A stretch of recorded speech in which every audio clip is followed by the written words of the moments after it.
Do you have something to prove? I think everybody on the planet has something to prove. If you walk through life and feel like you have nothing to prove, then you're a fucking loser. If you wake up each day and go, I don't owe anybody anything, I don't have to prove anything to anybody, then you are a loser because you are absolutely not incorrect. You must prove yourself to other people. You must prove yourself to your bloodline, as we just discussed. You must prove yourself to God. God hates the lazy. He can't stand them. If he gives you all these genetic dispositions and these natural God-given gifts, if you have 2 arms and 2 legs and you can think, and you're not trying your absolute best, that's the reason you're not lucky. He doesn't like you. He likes the people which show him the beauty of his own creation. He likes to give somebody building blocks and them to build something amazing. It's the best thing about being a man. You get to build who you are, right? You can decide if you want to be a funny comedian or a musician or a kickboxing world champion or fight the Matrix. You decide whatever you want to be. I was a 4-time kickboxing world champion. For 12 years, I trained 5 hours a day, 6 days a week.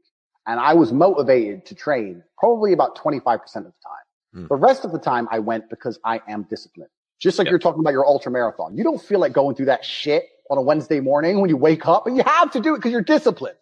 You're either a disciplined individual or you are not a disciplined individual. To sit there and say, and I'm going to tell you the truth, Ramsey, a shit spiral, what does that mean? You go on Pornhub or you start clicking on cat videos on YouTube. Like, if you really wanted money, you would not do that. The number one thing people don't have control of in their lives is their mind. But what's funny about that is the only thing in life you can truly control is your mind. You can't control other people. You can't control the weather. You can't even control your health. Your heart might stop beating. You don't make it beat. It just goes. So it's going to turn off one day. Yep. The only thing you can control in your life is what you think in your mind. So if you're going to sit there and go, oh, I'm sad. Well, you can change that if you actually try, but you don't. You just accept it, right? So people have lost control of their own minds. And I don't understand why you would allow your own mind to take power from you. Why would you let your own mind convince you you're not a lucky person, or I'm not this, or I'm not confident? Why would you let your own mind sabotage you? Why wouldn't you reprogram your own mind to be on your team? It should be your ally, right? My mind is my ally. You can dump me in a bikini in the fucking Arctic Circle to die. 2 days later, I'm coming to your house, knocking on the door with 3 girlfriends in a Cadillac. I'm not going to sit there and go, shit, I'm going to die. I'm going to be like, okay, Andrew, you're the man. I don't know what the fuck we're going to do, but you're going to pull this off. You have to be good enough on your worst day to beat your opponent on his best day. On the day he feels motivated and gets out of bed and wants to fight and he's raring to go and he's on the top of his game, and you feel the absolute opposite. You want to lay in bed. You don't want to move. You don't want to go anywhere, but you have to get up and have to fight this man. You have to be good enough to beat him anyway. You have to be that good. Life often gives you chances and you get one shot. You don't get to replay them. You don't get to rerun them. Even the ones that you do get to rerun, you do get to replay. I guarantee if you pulled it off first time every time, your life would be completely different than if you pulled it off on the second time every time. It'd be a different trajectory. There'd be no failure in the mix. The air wouldn't be stained with the stench of your inadequacy. You must be that good that no matter what happens in life, even when the Matrix attacks you, even when you get curveballed, you can put on a nice suit, you can pull out some money from somewhere, put on a diamond watch, and pull it off. You have to be that guy. And the way you're going to do that is by training. You have to practice. And you have to be held accountable amongst other men who are extremely capable in all realms. You can't be hanging around with losers because losers will allow you to lose. You need to be hanging around with winners because winners will not allow you to lose. We hate losers. We don't even like them around us. They stain our air. Train harder. When I get a message from whoever and he goes, my wife left me, I'm devastated. I say, I understand. I completely understand how hard it can be to lose a woman that you've given your entire life to. And you've done so many nice things. And then because of one thing you did, her innate and absolutely insane level of ungratefulness has turned her bitter, and she now talks to you like she hates you over one thing you've done after thousands of efforts showing how dedicated you are to her. And even now that you're prepared to die for her, she doesn't give a shit about you. I understand that pain. But my answer is, good. It's still good. Now take all of that pain, and instead of emailing me, do this. And then you're going to become the kind of person that women don't leave. Then you win. If you don't believe in depression, you can't be depressed. Right. All you can be is, okay, I feel a bit pissed off. Time to get up and go get it. Let's hit the gym, bang, hit the club. I'm going to make some things happen in my life. But if you do believe in depression, the second you feel sad, the first thing you do is sit down and go, this isn't my fault I feel this way. I have a disease and nothing's going to make me better. And you're going to get worse. So this is the whole point. This is what was amazing when I said depression wasn't real. I said, if all you, cause I was getting attacked by, all the Avatar Anon characters. I'm depressed. You don't understand. My friend killed himself, blah, blah, blah. I was like, listen, if depression is really so horrible, why are you all defending it so fervently? So it's real. It's real. It's so powerful. It's real. Why are you defending this horrible thing? Why don't you sit there and go, you know what? You're right, Andrew. Fuck depression. But they want to defend it because it's an identity. It's something that allows them to feign individuality. It's something that allows them to, it's an excuse. It's a ready-made excuse for all of life's failures. I'm a loser, but it's not my fault. But depression. That's all it is. It's a fucking coping mechanism. In certain scenarios, there's absolutely no benefit to doubting yourself. When I was about to get in the cage, even if I knew the guy was a killer, there is no benefit to me thinking I'm going to lose or I might lose. There's no benefit. If I lose, I lose, right? But you have to completely believe you're going to win. That's the only way you're going to do your best. And that's right. So I would never believe I'm unlucky. I would never believe anything negative about myself because I refuse to self-sabotage. I have enough people out in the world who want to sabotage me. I'm not going to do it to myself. You have haters? Oh, a few. A few. But yeah, no, I'm absolutely an extremely lucky person. And I know I've been lucky in my life. A lot of hard work went in as well, but yeah, there's a degree of luck in everything. Yeah. But I'm an exceptionally lucky person. Of course, I'm an exceptionally lucky person. And we're sitting here in a mansion in Miami that you rented. Yeah, we're in a mansion in Miami, and we're doing the War Room Summit, and we've got like 50 guys here. And how many masks are here at this place? How many masks? 0. Yeah. I'm talking with the president of the Manosphere. Life's good, right? Life's good, and I control my mind. My mind doesn't sabotage me. My mind will never say anything negative about me or what I can do or what I've done ever. Depression is not real. Because that allows me to become more competitive. I don't give a shit what paperwork you pull out your ass and which depressed person or psychologist comes in here and tries to explain to me how depression works. I'm more competitive if I don't believe in it. Because then when bad things happen to me, it doesn't cross my mind that I might catch depression. It is not even an idea in my me and Tristan are in jail. Everyone's depressed. We're smoking cigarettes and dancing around. We can't be depressed because we don't believe in it. So I'll only adopt ideas that make me hyper competitive. And sometimes that's going to make you very humble. Sometimes it's very competitive to think, shit, I might lose here. Sometimes it's competitive to be delusional and think you can't lose. If you corner me and there's no way out but to fight and 10 men are going to try and kill me, I'm going to believe I can win. Delusional, maybe, but it makes me most competitive. That's what I believe.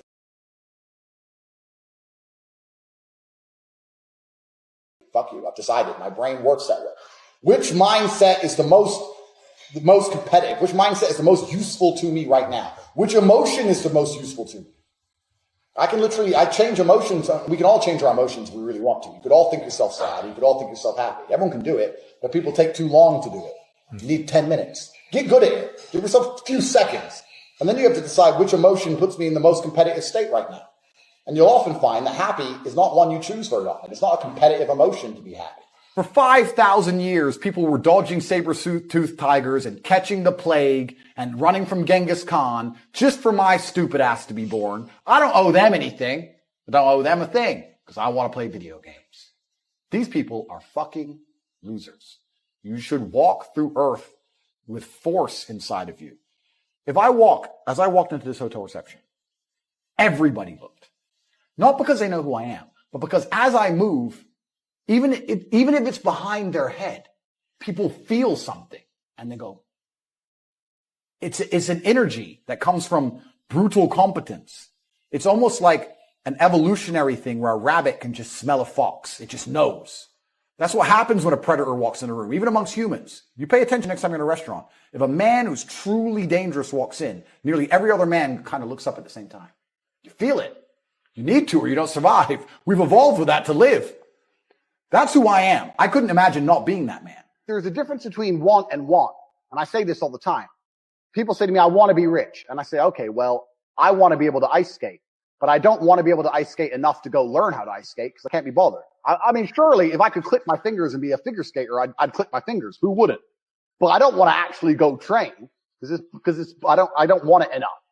And this is the exact point with money. Everyone wants money put on their lap. If you truly wanted money, you wouldn't be able to sleep until you fucking had it. Yeah. And this is the point. So you're saying you go down a shit spiral, then you're not cut out to be rich, my friend. Get a job in Starbucks and piss off. Some people, because when I had nothing, I couldn't be distracted. You couldn't distract me from what I wanted. That's who I am. If I want something, I'm going to get it. So I don't know what more you want me to say. I do not need to be motivated. I'm a disciplined person. If I allocate X amount of time to work, I'm going to do it. Whatever you do, you've got to be a little bit gone to it. You're not all there. You've got to be almost insane to your craft. Not a lot of people can understand that. That's why I don't know about nothing else. I do not pay attention to nothing else. That's my life. Sequences and numbers. Nothing else. I cannot pay attention to nothing else.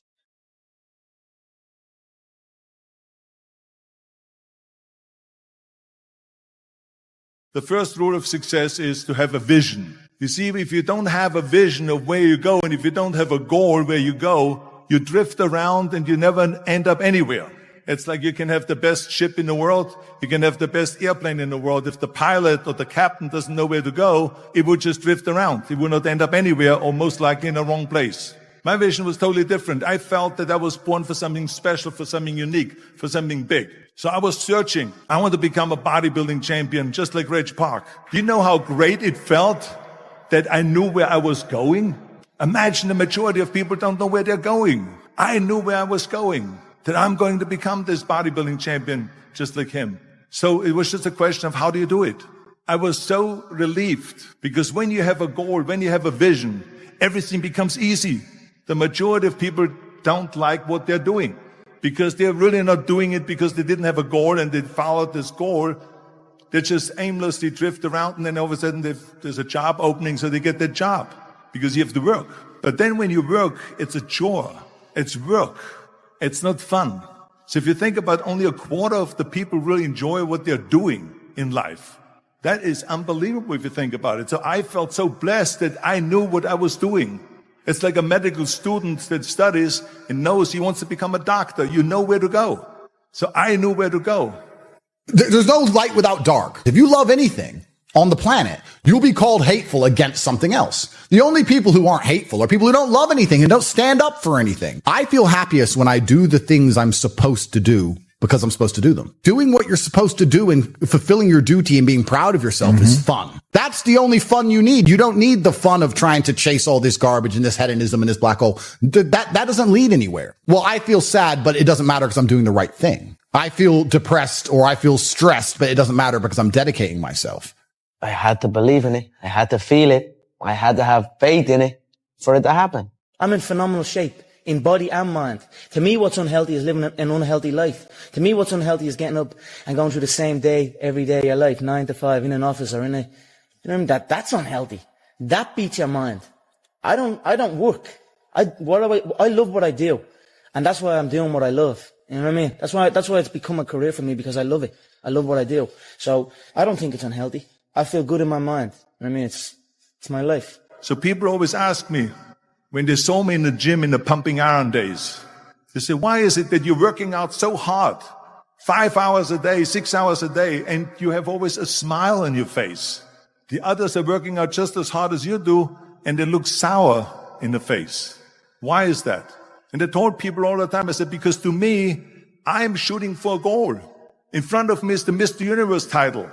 So every rep that I do gets me closer to accomplishing that goal, to make this goal, this vision turn into reality. Every single set that I do, every repetition, every weight that I lift will get me a step closer to turn this goal into reality. So I couldn't wait to do another 500-pound squat. I couldn't wait to do another 500-pound bench press. I couldn't wait to do another 2,000 reps of sit-ups. I couldn't wait for the next exercise, for the next half hour of posing and all the kind of things that you have to do to be a champion. I felt so great knowing where I was going, and I tell you, it worked. I mean, think about it. And at the end, I was just not visualizing just my exercise, but I was really lifting the trophy over my head. That's what I was thinking about. I think one of the largest tenets of masculinity for the largest period of human time is ignoring how you feel and doing what you're supposed to do because you're supposed to do it. We feel things, but jobs must be done, whether we are happy or sad. I'm stressed probably 6 days a week. I'm pissed off 6 days a week, but things need to be done. Right. So you just have to do them. I think humans, we're designed to struggle a bit, because the closer you are to struggle, the more sensible you are. Hard times create good men create good times, and the good times create a bunch of weaklings, and they mess everything up. Like, I think that inside of the human psyche, sometimes you need to be shocked. You need to be hammered with something. That's just how it goes. Because until then, you're like, maybe I'll keep it in mind. Yeah. What is life without difficulty in the first place? What is life? What is the point of life without difficulty? But in a world where everyone's chasing comfort and I'm chasing challenges, I really do think that would be a story. I don't do nothing any different. I still come to the gym. There's people trying to get me to do this and get me to do that. In order to be successful at this game, it needs to be 24/7. I need to be living in this gym. And that's since this new facility, SBG Concord, has opened up. The setup now is I come here at 1, 2 o'clock in the day and I'm here till 10 o'clock at night. There's no outside distraction. There's no nothing. It's been crazy. The spotlight is on. The Irish public are watching, but it's what we planned. It's what we prepared. I knew I was going to be the person to bring martial arts to the public eye. It's the hard work pays off. That dreams come true. And that's what's happening. And it was because I had a goal. And this is no different than anything else, what I'm talking about. This is not just about bodybuilding. And so I had this in my mind, no matter how much I bleed on my elbows or my knees, and I would do it over and over again until we got it. So let me tell you something, visualizing a goal and going after it makes it fun. You got to have a purpose no matter what you do in life. You got to have a... I talk often about the importance of trauma as a man. I think that if you were to find the most interesting or most capable men on the planet, they've had the most trauma-filled lives. I just think that trauma is what teaches you. We talked earlier about how you have to have lessons taught to you the hardest way. If you were to call a Navy SEAL and ask him to protect you going into a building full of assailants, you'd like to think that guy's been through some stuff. You'd like to see some scars, right? Lessons and trauma, and the more you go through, the better of a man you are. And if you were to find the best men on the planet, I guarantee they've been through a bunch of terrible things. And if you listen to podcasts from any of the most interesting people on the planet, usually they've had hard, terrible lives. And you can use that trauma to become a better person, or you can let that trauma consume you and destroy you. But I thank God for all of it, because it gave me endless power to become the person I am. The bad things that are happening to you are what you need to become the man that you want to be. When someone emails me and says, "This has happened to me," I'm like, good. No, what do you mean good? It's terrible. How else are you going to become important? How else are you going to find endless fire to get up and struggle in the face of the competition that's out here in the world? How else are you're going to do all that with a nice, cushy life? If any man's honest with himself, think about the biggest transformative stages in your life. Think about the times you got the most work done. It was a bad part of your life.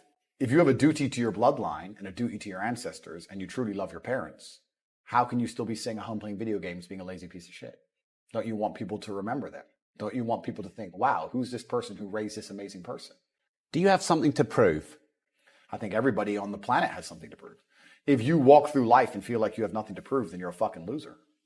If you wake up each day and go, I don't owe anybody anything, I don't have to prove anything to anybody, then you are a loser, because you are absolutely not incorrect. You must prove yourself to other people. You must prove yourself to your bloodline, as we just discussed. You must prove yourself to God. God hates the lazy. He can't stand them. If he gives you all these genetic dispositions and these natural God-given gifts, if you have 2 arms and 2 legs and you can think, and you're not trying your absolute best, that's the reason you're not lucky. He doesn't like you. He likes the people which show him the beauty of his own creation. He likes to give somebody building blocks and them to build something amazing. It's the best thing about being a man. You get to build who you are, right? You can decide if you want to be a funny comedian or a musician or a kickboxing world champion or fight the Matrix. You can decide whatever you want to be. God loves to see that. Those people, for some reason, seem to be enormously lucky, right? The person who goes, I don't have to prove anything to God. I don't owe all of my ancestors any effort. You know, for 5,000 years, people were dodging saber-toothed tigers and catching the plague and running from Genghis Khan just for my stupid ass to be born. I don't owe them anything. I don't owe them a thing because I want to play video games. These people are fucking losers. You should walk through earth with force inside of you. As I walked into this hotel reception, everybody looked. Not because they know who I am, but because as I move, even if it's behind their head, people feel something and they go, it's an energy that comes from brutal competence. It's almost like an evolutionary thing where a rabbit can just smell a fox. It just knows.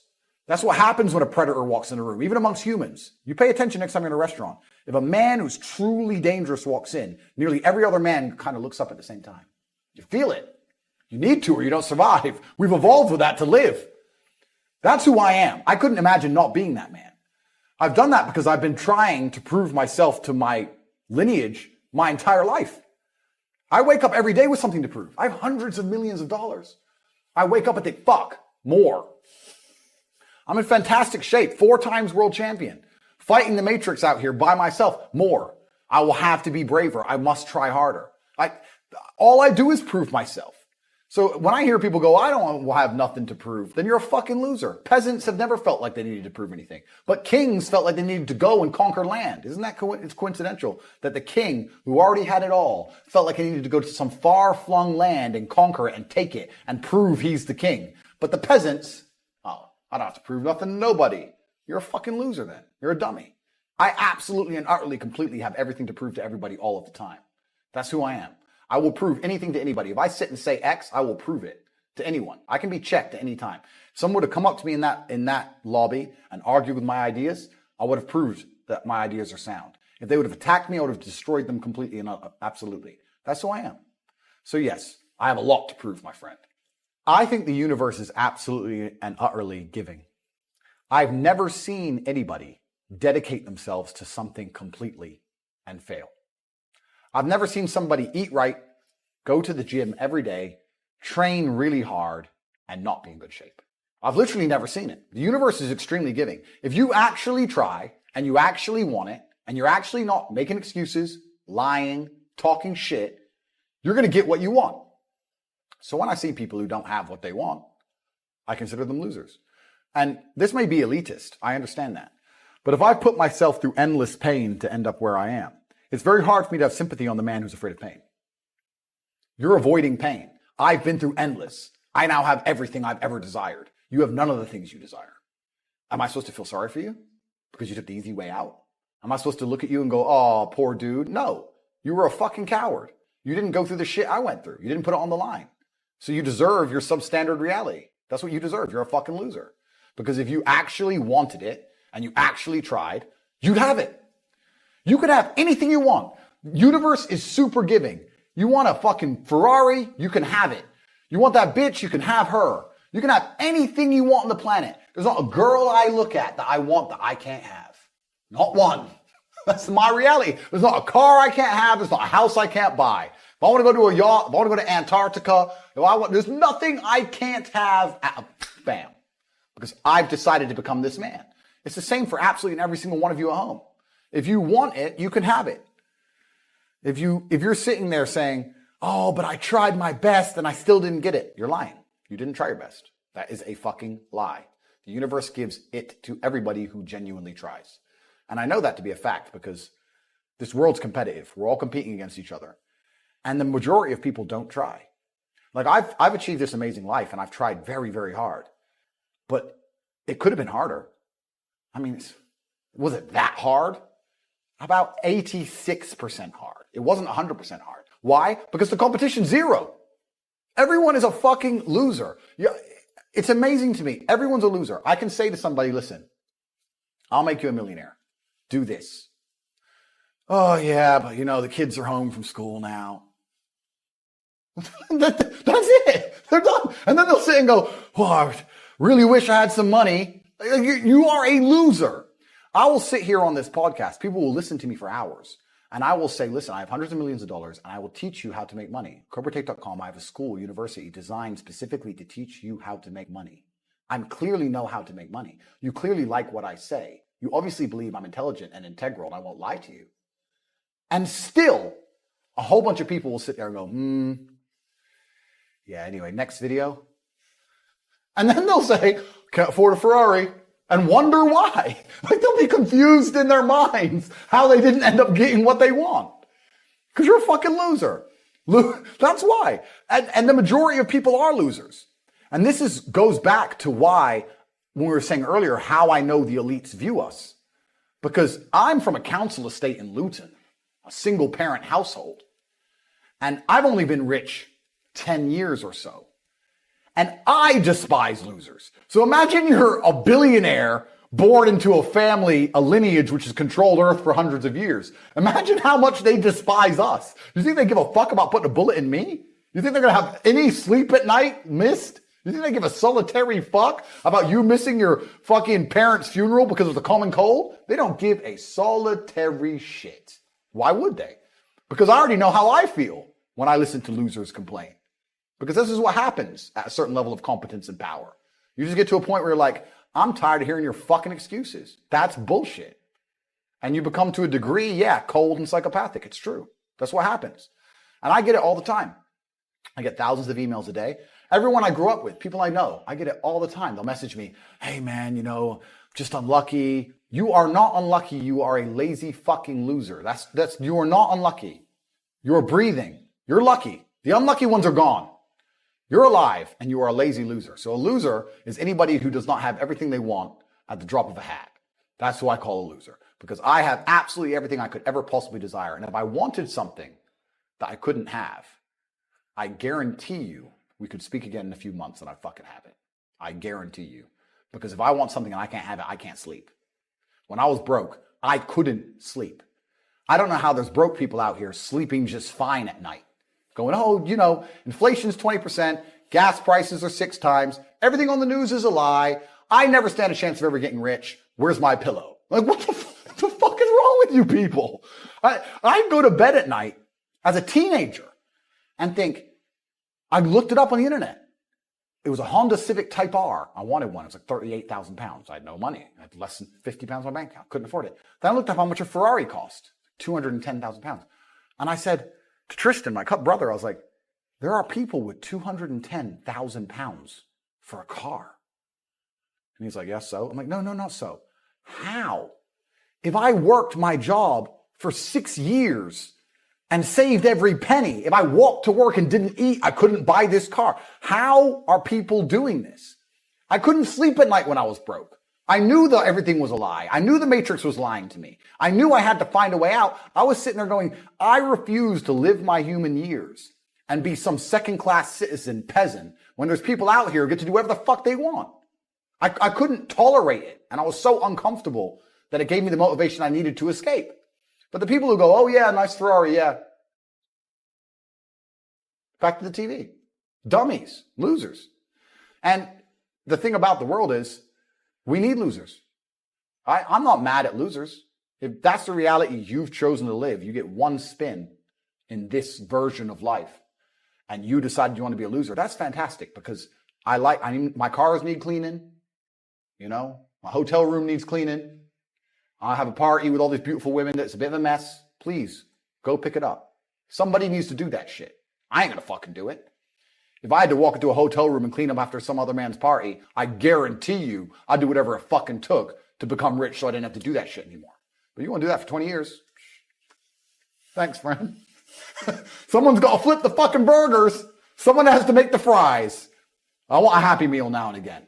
But I don't feel sorry for you people because you fucking deserve it, because it's a decision you made. You made that decision. If you're sitting at home and you say, I don't want to be a loser, you know what to do. I told you how to escape the Matrix. CobraTate.com. You can join. I'll teach you. But if you're going to sit there and go, nah, maybe this guy with hundreds of millions of dollars is trying to scam me out of 25 pounds. All right, smart ass. Have fun at McDonald's. Get fucked. I have no sympathy for these people. Zero. There are 3 keys, I believe, to making money. The word of the day. First one's perspicacity. Most people go through life and they do not pay attention. I've said this before and I want to stick by it because it's so important. You need to pay attention to every single time you spend money, because you cannot make money. You're not the Federal Reserve. You're not a government. Governments make money. All of us take money from somebody else or a business or a government. We take money from other things. So the easiest way to learn how to get good at taking money is to pay attention to every time someone takes money from you. So next time you buy a coffee, don't just buy the coffee and drink it and think nothing of it like every brokey. Don't do that. Say, okay, why am I buying this coffee? Okay, I want a coffee. All right.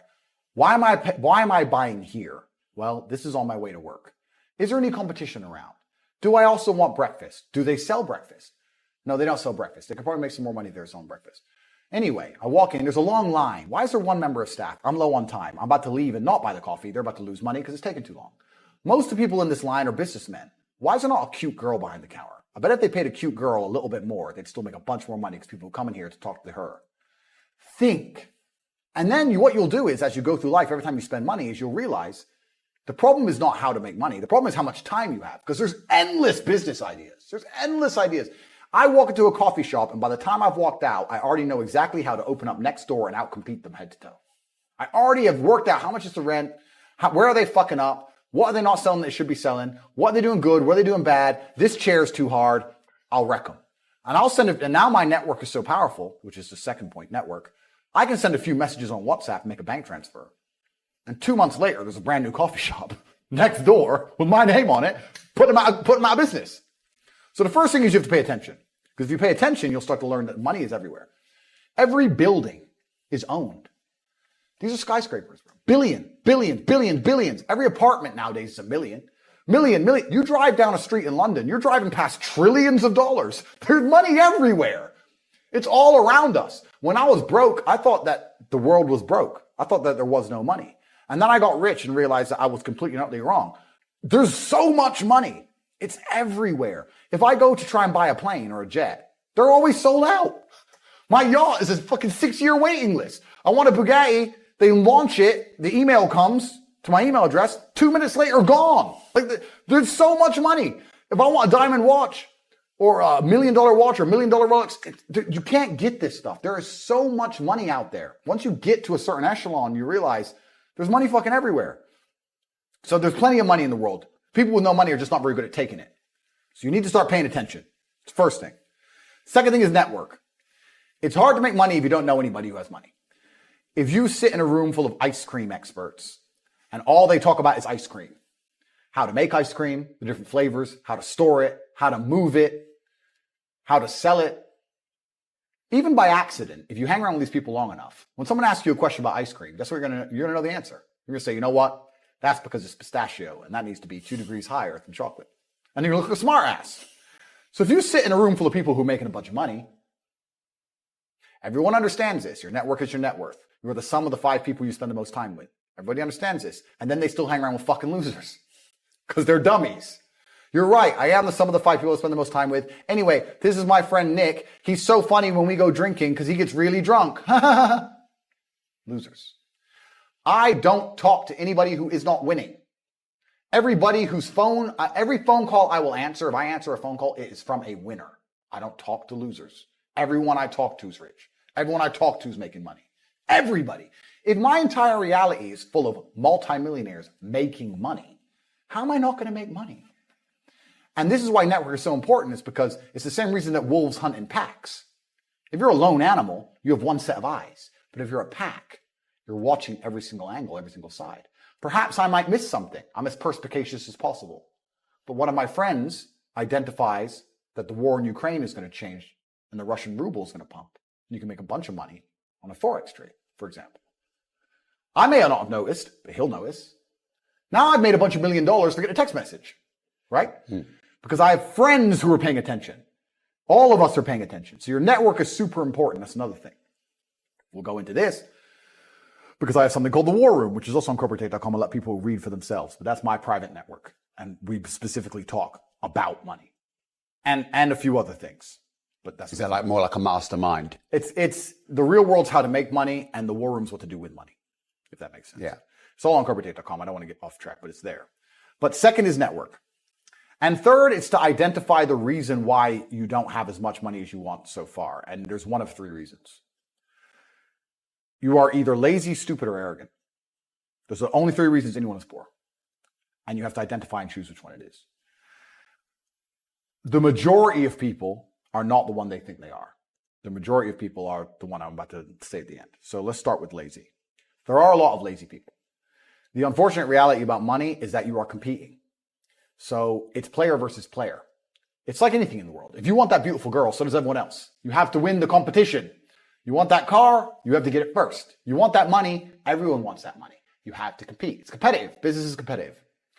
You are competing against people like me. You're competing against people like the people in my network. You're competing about people who only talk about money, who understand money very well, who operate in jurisdictions all around the planet, who are extremely well connected, who know things before you know them, who have mass influence and mass power and mass resource. You're competing against me. This is what you must understand. You're not waking up going, I want to make some money. You're competing against people like me. You're competing against billionaires. You're competing against hedge funds. How did these hedge funds keep growing? Where are they getting that money from? From the brokies. They're robbing you. They're robbing all the poor people from the pension fund. Dummy. That's where they get it from. This is who you're competing against. So the competition is absolutely and utterly fierce. Understanding that you're a man with a small pistol up against a mighty army. If you want to add a little bit of laziness on top, you're fucked. So when I say people are lazy, they go, I'm not lazy. I work hard every day. You work 8 hours a day? You work eight? The fuck? If I'm awake, I'm working. I'll be driving my Bugatti Chiron through Dubai, working. I'm texting at the same fucking time. I don't take a second off. I don't take a minute off. I don't relax. I don't rest. I don't stop. I don't chill. None. Ever. I'm either asleep or at work. That's it. Second I wake up, I check my phone, I begin working. I go to the gym in between sets, I am working. I'm online working the entire fucking day until the second I go to sleep, I am at work. That is all I do. And you are at home competing against me and you want to watch a movie tonight and then say you're not lazy. You're fucking lazy and you're going to lose forever. That's laziness. Next is stupid. I don't think many people are actually too stupid to be rich. You can be below average IQ and still get very rich. A very small percentage of people are too dumb to be rich. The slave minds, they'll never be rich because the matrix tries to keep you poor because when you're poor, you can't think, like we talked about earlier. So everything the media tells you is designed to make you poor. They want you broke and struggling because if you rely on the government for food stamps, then you can't argue with the government, can you? So that's what they want. So anyone who believes in the matrix and believes in media and believes in the lies they're told, anyone who sits there and goes, that's true, that it's literally designed to make you broke. That's why it's all a scam. Do your GCSEs, do your A-levels, get in debt, go to uni, get out, get a shit job, get a mortgage. Don't worry, when you've paid that mortgage off when you're 61, then you'll have enough money to go to Spain for holiday. Then your pension comes. Oh, government doesn't have the pension money anymore. Funny enough, hedge fund stole it. Pay half your money in your life in tax. Oops-de-doops. And then you wake up one day and go, whoa, I just got fucked. So the whole scam, the whole story is a lie because they want you broke. They don't want you rich. If you're rich, you won't listen to them. So all of it's a fucking lie. And intrinsically, we all know this, right? When I pull up in one of my 30 cars to a gas station and people look at me and they see a Lambo or a Ferrari or a Bugatti or a Koenigsegg, whatever I'm driving, nobody goes, wow, he went to school. No, they think drug dealer, gangster. They're thinking he broke the rules because anyone who follows the rules doesn't get shit. It's all a scam. It's all a fucking lie. So the slave minds are fucked, but those are the only ones who are too stupid to make money. Anybody who understands that the matrix is lying to them is smart enough. So very small percent are too stupid. Inside of our school, at the height of it, before the matrix attack, we're relaunching now, we had 175,000 students. Wow. When we had 175,000 students, maybe 2,000 we kicked out for being too stupid. It's step by step. Do this, do that, do this, and don't be lazy. Fuck. It's not that hard, right? So stupid's not the problem. So we have people who are lazy, very few are stupid, but the majority, the main reason most people are broke is because they are arrogant. I will sit here and say all the things I've said. I will do this, take time out of my life for free. Somebody at home will watch and digest it for free. They will agree with the things that are being said or at least be entertained enough to continue to watch. And then I'll say, I'll teach you how to make money online. CobraTate.com, you can join the real world. And they'll sit there and go, nah, I'll do it myself. They're arrogant. They have these egos from fuck knows where because they didn't earn it. And they're just too arrogant to listen to anybody. I became world champion by listening to my coach. I didn't become world champion by walking in and saying, I'll do it myself. That's not how you get anywhere in life. You have to listen. If Mike Tyson were to walk in, or if Elon Musk were to walk in here and talk to me about money, I wouldn't be sitting there going, I could do that. I'd be like, oh, Mr. Elon, richest man in the world. Hello, very nice to meet you. Please, Even though I already understand I don't want to launch a car brand or put rockets in space, please, you must know some things I don't know. How do you deal with the currency fluctuations? Does inflation impact how much it costs for you to send a rocket into space? Like, I'd ask him something that's useful, right? But some people are so brutally arrogant that they'll sit here and they'll listen to all the things I said, and they'll agree that I'm intelligent, and they'll agree I'm massively successful, but they'll sit there and go, yeah, but you know what? I'll do it myself. I don't want to join that school because, I'll do it myself. They're arrogant. Everybody's fucking arrogant. I sit with people who I used to go to school with from Luton who are still broke and tell them how to make money. And you know what they do? They answer back. Yeah, but it's not that simple because, the wife gets the kid, and you know what? And I don't like to do things that way. The way I like to work, the way you like to work is why you're fucking broke. What the fuck are you talking about? You just sat here and wasted 10 minutes of my time. I told you how to take your business of painting and decorating or whatever the fuck you're doing and make a serious amount of money. And now you're telling me the way you like to work? Then stay fucking broke. The fuck you want me to do? What level of arrogance? But this is people. They'll sit with a multimillionaire and tell you their view. Oh, I think that know when you're out qualified and accept it and learn. So we all do. I can't play piano for shit. If the piano teacher walked in here and said, this is what you do, and I said, well, I like to move my hands this way. What kind of dumbass? But this is the arrogance people operate under. So I'd say 20% of people are lazy, 20 to 25%. A large portion of the world are not lazy. They're actually working exceptionally hard, but they're doing the wrong thing. 5% of people are too stupid. So say 25%, 5% is 30%. But 70% of people are brutally arrogant, and this is why they are poor. That's the truth. I'm not saying feeling depressed is not real. Everyone feels depressed. I'm saying the idea of depression as something you cannot control is a dangerous idea and paradigm. The reason so many people are committing suicide is because the Matrix is telling you that if you feel depressed, you cannot fix it. They tell you that depression is a disease that you can catch from the sky no matter how fantastic your life is, and you have no control over it. And I argue that absolutely. The reason the Matrix wants you depressed and sad is because when that happens, you are selfish. If you're depressed and sad, you only care about yourself. You don't care about your community or your family. You don't care about the world. You do not stand up for anything. You will accept being fucked in the ass like True Geordie. You'll accept any amount of garbage they want to give you, any Matrix slave mind programming, because you're too busy being sad to resist. This is why they tell you that when you are depressed, it is a disease. It is not a disease. You're depressed. Could be, and I'm not happy with who it is. And I think that every man should be like that, so he gets up off his ass and does something.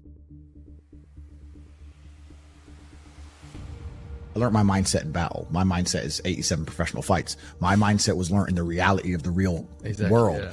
Your winner, fighting out of the blue corner from the USA, Andrew the King Cobra Tate!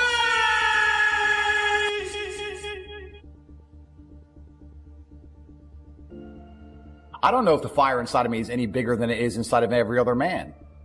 And I think that every man at home watching this, if they don't have the things they want in life, should feel a degree of resentment towards themselves or disappointment, understanding that they have the same desire and drive that I have. Mm-hmm. They just allowed themselves to be psyoped out of it. I don't believe in the societal paradigms in which they have tried to construct this idea of happiness. I don't believe or subscribe to the way that happy and sad is currently understood by the masses of the population. My mindset is 87 professional fights. My mindset was learned in the reality of the real world. Yeah. I don't need to read a self-help book. I don't need to read about motivation or confidence. I think if you are anything less than absolutely distraught, you are happy. You're a version of happy. It's like saying gray is a version of black, right? No matter how light the gray is, you can still call it a version of black.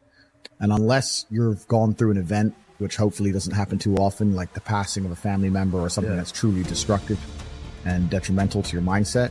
Besides these events, which hopefully only happen a few times in your life, you should be happy. If you're not crying or paralyzed in silence due to the absolute magnitude of a detrimental circumstance or the absolute magnitude of a negative event, then you are a version of happy. So I am always happy is the short answer. I don't believe in not being happy. I don't believe in not saying to myself I'm happy. I'm always a version of happy. And this idea of chasing happiness and always being concerned and preoccupied with how happy you are is actually the biggest mistake that a lot of people make, I think, in the world today. Especially men who wake up and go, oh, I don't really feel happy, so I need to get happier. And that's how they end up down a hedonistic path of drugs or alcohol or gambling, chasing pleasure. I don't care how I feel. Yeah. I don't care if I feel happy or sad. It doesn't really affect what I do each day. I do the exact same things. I act the exact same way. I don't care. Yeah. I don't put weight to the significance of the emotion.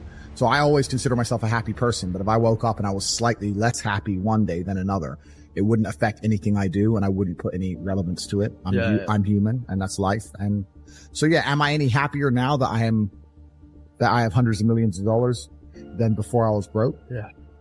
Not really, but I was never unhappy. I'm the same state that I was then that I am now. I have work to do and I will do it. It's as simple as that. But also, there's no light without dark and there's no joy without pain.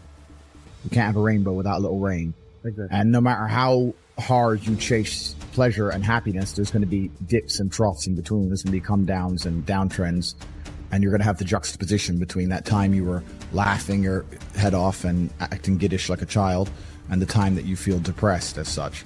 And I think it's much better to just adopt a very disciplined, stoic mindset. I'm always the same base level of happy regardless. If I lost all of my money today, I would be the same happy. Mm-hmm. If my net worth quadrupled, I'd be the same happiness. Yeah. As long as I am alive, which is a struggle, unfortunately, in the current climate, but as long as I'm alive and the people I care about and love are alive, and as long as God gives me the honor of doing my duties and providing for the people I care about, as long as I get to wake up and know that there's a whole bunch of people in the world who need me and I get to work hard to please them and do good for society and good for the world, then I'm a vessel of God and I'm happy enough to survive. That's all I look at it as. I don't ever consider how do I feel. That doesn't cross my mind. I have things to do. I have things to do. You're too busy to think about that. I'm too busy. I have things to do every single day. I have very important things to do, and how I feel really is not going to affect how I complete those tasks. Right. And when I speak to men, they say I'm unhappy or I need to be happier. I think that's absolutely the wrong frame of life. You're a man, you have duty, you have honor, you have things you should be doing regardless of how you feel. And the people who are perma-obsessed with happiness or sadness, I just think it's the wrong paradigm to view the lens of life. I think you should get up and do what needs to be done. I learned my mindset in battle. My mindset is 87 professional fights. My mindset was learned in the reality of the real world. Yeah. I don't need to read a self-help book. I don't need to read about motivation or confidence. I've been in the cage smashing people's faces in. I don't need to learn any of that stuff. So I learned in reality, and reality is always going to be a better teacher than a book, because you're not learning when you read books. You're regurgitating. You may be reading, but I don't believe you're truly learning. My coach used to say, if it doesn't hurt, you didn't learn. And I think he's completely right. And it's the same with entire life. You see people make the same mistake over and over again until it eventually goes really wrong. Yeah. And it's only then they'll change. Then they change. So absolutely. Yeah. So I learned how to become self-disciplined and become self-motivated and work hard. And I learned how to face adversity and find strength within myself I didn't know I had, because people were trying to kill me inside of a cage. I think as a young man, if you want to get your life better, the most important thing you have are your waking hours. You need to be out competing all the other people on the planet who are hyper competitive. And if you think you have 8 hours to sit there and just read a book, you are wasting your time. You are too slow and you are going to lose against people like me, because we're just too quick. Too fast. Our networks are too various and large, and we make decisions too quickly, and we absorb information too quickly, and you're just behind it. I understood from a young age I had to stick up for myself and defend my ideas, and my ideas were always different, and I was always an outcast, I guess, to a degree, and that certainly played a part later on in my life, because it's been very easy for me to look at the programming the Matrix is trying to push down my throat and just say no. Dad had his own philosophies. We definitely never read any philosophical books. We didn't study any old philosophers, but he'd say things now, which you can even still see his Twitter. If you want to see a philosopher, you can go through his Twitter now and see all of the things he was saying when he was still alive. Yeah. But I think life is actually pretty simple. There's action and reaction. There's cause and effect. Mm-hmm. There's brave people and there's cowards. A lot of people are self-interested. And if you understand the basis of these motivations, it's not difficult to work out why the world functions the way it does. And cause and effect and action and reaction are very real. And I think one of the largest plagues we have in the world today is a lack of action amongst people. And deciding not to act is an action in and of itself, right? And that's the only philosophy you need for life. If you want something to move, you have to move it. If you sit and wait for somebody else to move it, you're a coward. And you're just hoping it's going to happen. And that's why I don't understand when a lot of people who who see where the world is going and see the future that's going to be laid out for their children, kind of just hope and pray. A lot of people, I think all men are born with a masculine desire to conquer Earth. And I think you're only going to be happy if you're conquering. But if you're living a semi-comfortable life and your mother is nice to you and you're not under any pressure and the Matrix is telling you it's fine to just be average, well, then you're going to be sitting there being average. I was never comforted. I was never given an easy life. I never had anyone in my life who was saying, don't worry, Andrew, it's okay to just be this guy. I was told the opposite all the time. I don't know if the fire inside of me is any bigger than it is inside of every other man. And I think that every man at home watching this, if they don't have the things they want in life, should feel a degree of resentment towards themselves or disappointment, understanding that they have the same desire and drive that I have. They just allowed themselves to be psyoped out of it. They've allowed the Matrix or whoever to convince them it's okay to not be the man they could be. And I never allowed anybody to do that to me.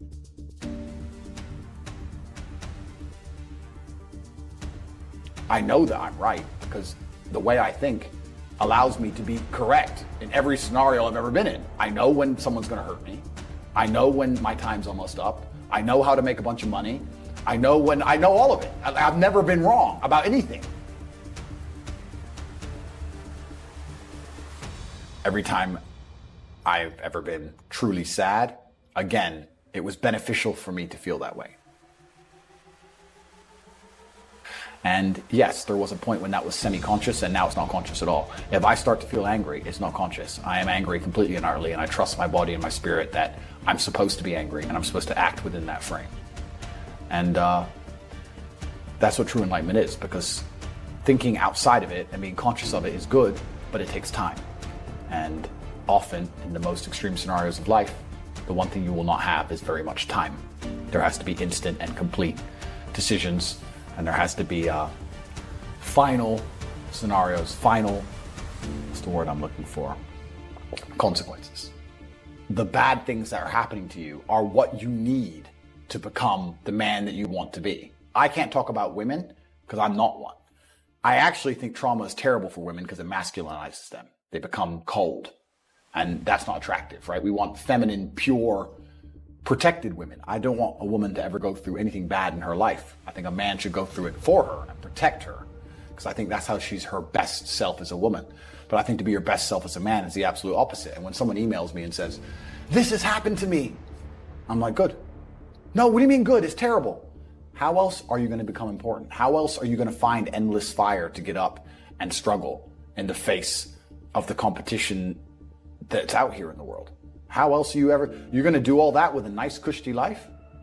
If any man's honest with himself, think about the biggest transformative stages in your life. Think about the times you got the most work done. It was a bad part of your life.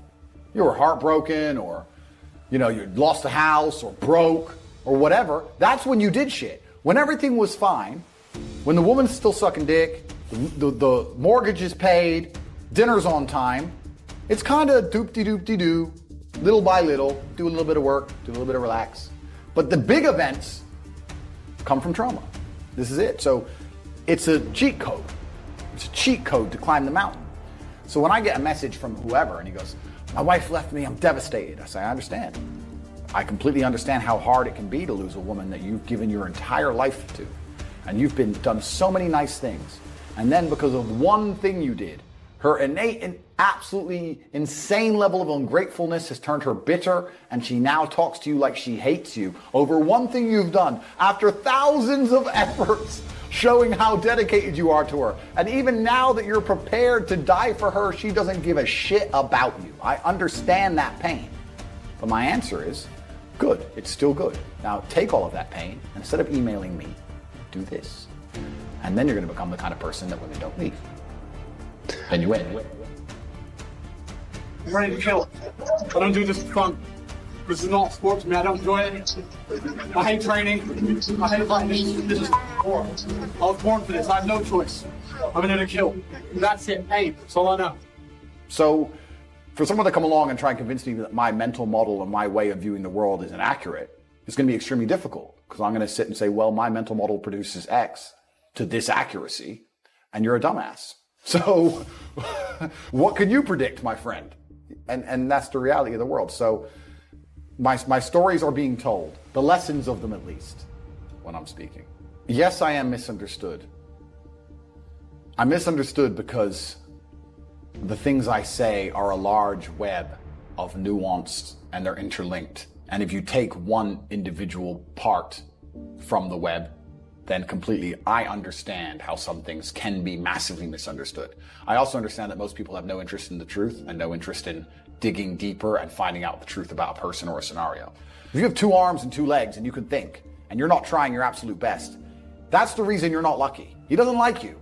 He likes the people which show him the beauty of his own creation. He likes to give somebody building blocks and them to build something amazing. It's the best thing about being a man. You get to build who you are, right? You can decide if you want to be a funny comedian or a musician or a kickboxing world champion or fight the Matrix. You can decide whatever you want to be. God loves to see that. Those people, for some reason, seem to be enormously lucky, right? The person who goes, I don't have to prove anything to God. I don't owe all of my ancestors any effort. You know, for 5,000 years, people were dodging saber-toothed tigers and catching the plague and running from Genghis Khan just for my stupid ass to be born. I don't owe them anything.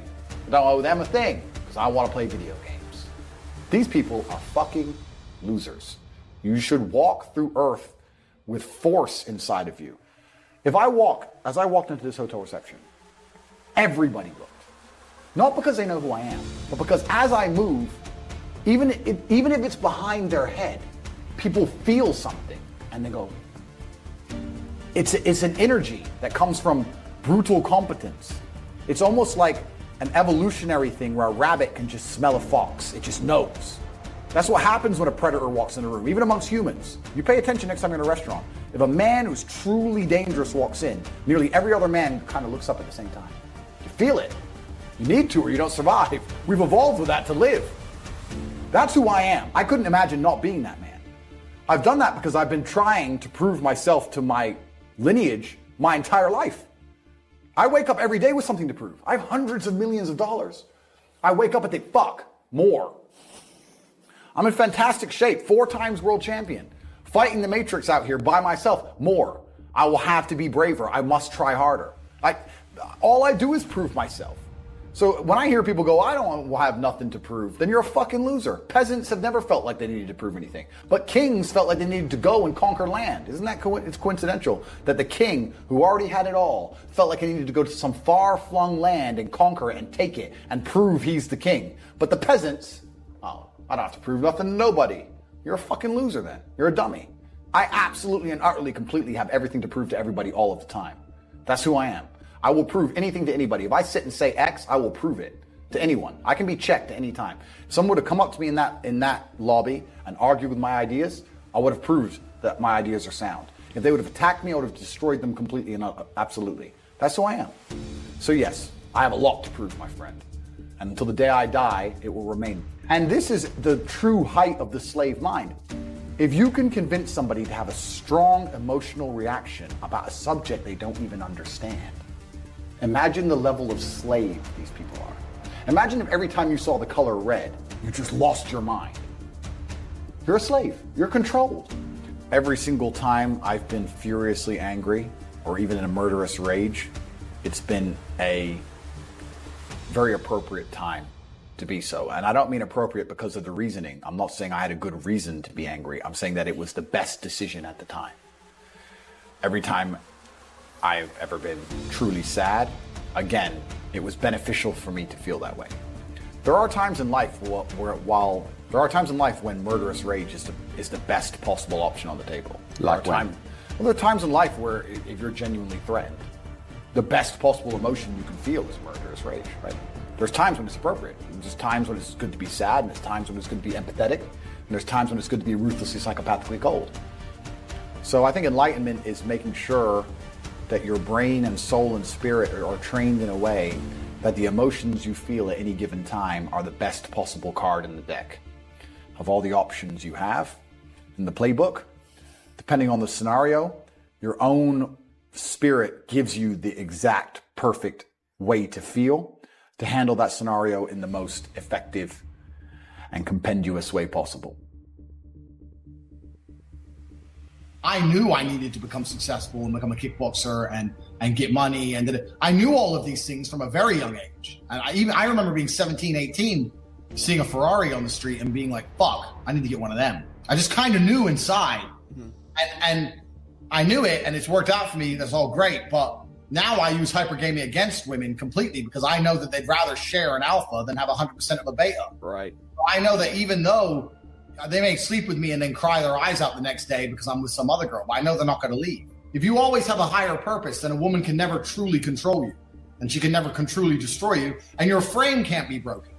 If I had to go train for a fight and the girl was complaining, well, then she could fuck off and leave because I ain't getting my ass kicked for nobody, not you or no one else. I have to go fight in front of 10,000 people, so I don't care if it's your birthday. I'm going to the fucking gym. I don't care. Put someone in front of me. Put someone in front of me. That's all I have to say. Do I enjoy training? No. Do I enjoy cutting weight? No. Am I nervous? Yes. Do I think to myself, what am I doing? Yes. Completely. Unfortunately, it's one of those things you're either born with or you're not. And the only way I can explain it to try and make it make any sense is that if I'm not doing something which is either extremely difficult or extremely stressful, I'm in a perpetual state of crippling boredom. I can't explain it. I see other people live their lives and they're like, oh, I can't wait for the weekend because I want to watch this movie. I think, who cares about a movie?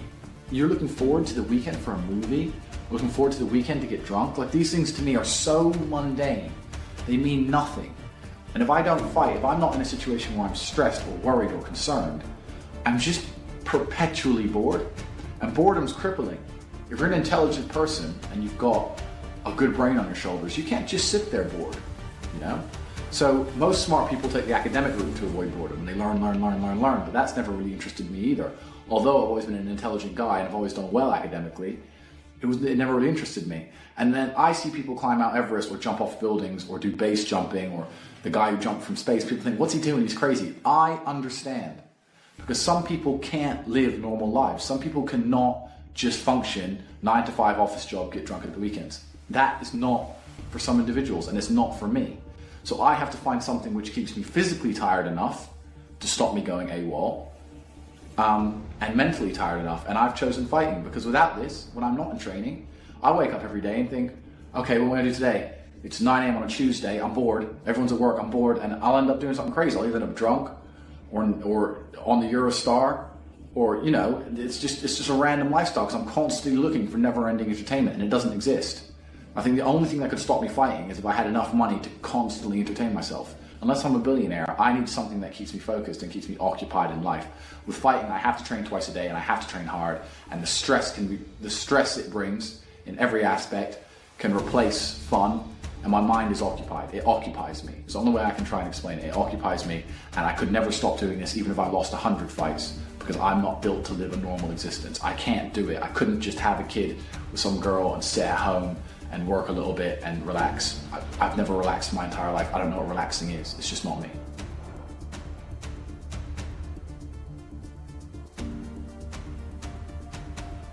So I always had a higher purpose, and that allowed me naturally to build a frame where I learned that it's better to never submit, and that relationships are happier if I never submitted. So I always kind of had that. So I kind of learned everything I knew by just being preoccupied with something completely separate. And it was something that took a lot of my time and 100% of my concentration. So that's kind of where I learned my frame. And now even when I stopped fighting, my frame's the same. I believe the most miserable existence on earth is living a life pretending to be something you're not. I really believe it. And that's why I don't for a second hide what I do or apologize to anybody. If you look at what I do and it offends you, the hate is inside of you. The hate ain't inside of me. You need to go look in the mirror and deal with your own problem. I don't give a fuck. I don't care. And I'm the same with women. If you get with me and then you start complaining about how I am, you better fucking leave, because I'm like women try and say, why do you still live with your brother? Why don't you want to live with me? Da-da-da. And I try and explain to them that, one, I don't think I can be my most competitive without him. Two, I'm most emotionally stable with him. I like the idea. I'm most competitive with him. I'm my best version of me. If it doesn't matter if I have to go into a fight, doesn't matter if I have to run a business, I'm better with Tristan by my side than I would be by myself. And three, my ideal family life, even my ideal family, the way I live my life now, is very much more like a clan than a nuclear family. I like me my girl, my kids, Tristan, his girl, his kids, my cousin, his girl, his kids. I like this idea of lots of people. I like that. I like that feeling. So a girl said to me, well, you don't want a family. Like, no, I want a family bigger than you want. I just don't want to just sit with you. I want a lot of people around me, and I think it's better for that, and I think it's better for the children especially also. I think they enjoy it more. But yeah, I've got the best brother on the planet. I truly do. And this is why I'm saying some of our best days of our lives are in jail. If I feel extremely happy and excited, I'm going to use that as motivation or energy to do amazing things and do good and work hard. If I feel absolutely depressed and distraught, I'm going to use that as endless energy and motivation to do amazing things and work hard. It doesn't matter what you give me. Energy cannot be destroyed. It can only be converted and transferred. It doesn't matter what fuel you give me. If you give me diesel, petrol, kerosene, vodka, doesn't matter what you put inside of my engine. Hard work is going to come out. Absolutely. Success. That's all I know how to do. Yeah. That's all I know how to do. It doesn't matter what fuel you put in my engine. My engine only knows how to do one thing, and that is succeed. That's all I know how to do. Yeah. So it doesn't matter what you feed me with. I'm going to be massively successful regardless. Yeah. Doesn't change anything. Yeah. I was now the oldest man alive in the Tate family. I had to look after my mother and my siblings and take care of people. I had to make a choice. Do I fly back to America and spend money and time and go to this funeral and, waste a few weeks? Or do I sit here and just focus on this enterprise and make sure that it cannot fail? And we talked earlier about speed. Most people go, it's only 2 weeks. It's only a week. It's only a week. People who say it's only a week are the people who are broke. They don't value time. That's the reason you're all poor, because you say it's only a week. So, it's tomorrow. Oh, I'll do it later. It's only an hour. It's only a day. It's only a minute. You are competing against people like me. We do not waste a second. I just personally could never sleep at night knowing, I got 100 million in property, I'm good. Because I'd be like, I don't have anything. I have to be quiet and I have to be careful. And if they don't like me, they'll get me. That to me doesn't feel like ownership. Ownership is they can't take that off of me. That's true ownership. So you don't own property. It's a scam. It's a lie. Let me give you a quick story. I bought an Aston Martin DBS 3 months ago. I pulled up outside the hotel. I bought it in London. I pulled up at the hotel. I parked in the double yellow. I left it there. Traffic warden was right there. So I'm going to give you a ticket. And I said, bro, have you ever seen James Bond look for parking? Give me a fucking ticket. Don't care. Put a ticket on it. Went in the hotel. Stayed in the hotel come on, I'm busy. Stayed in the hotel for 4 days. Ticket. Came out to a window. It was on my Instagram before they deleted it. A window with tickets. Now, how do they enforce those tickets? Well, we said they'll take your home off you, right? I don't own anything. I don't even own that car. And the car's not in the country anymore. It's sitting in my house in Bulgaria. So now what the fuck are you gonna do? So I got thousands of pounds of parking tickets, and guess what happened? Nothing. Zero. Because I don't play by the stupid rules the Matrix tells me to play by. If I was Joe Schmo and I ignored them, I would lose my home. But me, I could turn up, tell them to get fucked, and do whatever I want. And what you'll actually learn is that much like parking tickets, pretty much all laws on Earth and all rules on Earth have there's an economic level to which you must adhere, and there's an economic level to which you don't have to adhere. Anything that's financial in and of itself is basically saying it's okay for rich people to do anyway. Let's say I agreed to pay the fine. Cool. I didn't have to look for parking. I paid $3,000. That's worth 5 minutes of my time. So it's basically saying it's okay for a price. So it's okay for rich people. It's not okay for poor people. Whenever there's a fine as a punishment, they're basically saying no poors, no brokies, or rich people can do it. Look at banks. They make billions of dollars breaking the rules and pay $1 million fine. It's okay for the rich. Not allowed to do it for poor. If you do that, if you pull off some fraud as a brokey, guess what happens? Jail time. Do the bankers go to jail? Fucking never. This is the whole way the whole entire world works. So, extrapolating that out, yes, at a certain economic level, there are things you can do and Aikido you can pull that make property fantastic. But as a brokey, bullshit. That's the point.